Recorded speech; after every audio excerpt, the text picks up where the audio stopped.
Jenkinson has turned 90-year-old this year, which I never thought would happen.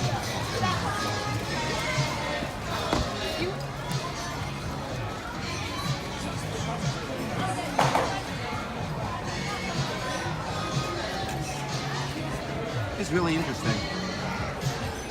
From 1949 to 1996. So let's take a tour. Based on an EMD F&E unit. There's obviously nothing to see in there.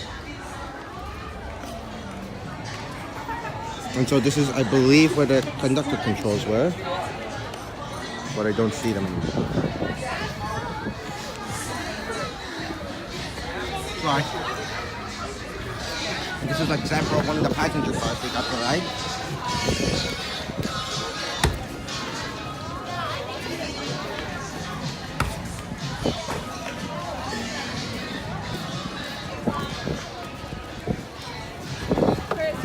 Quick POV.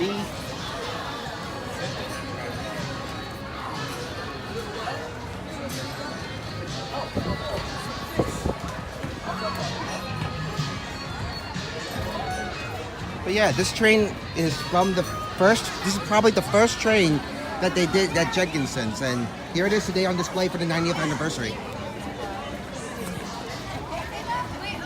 And that about covers it.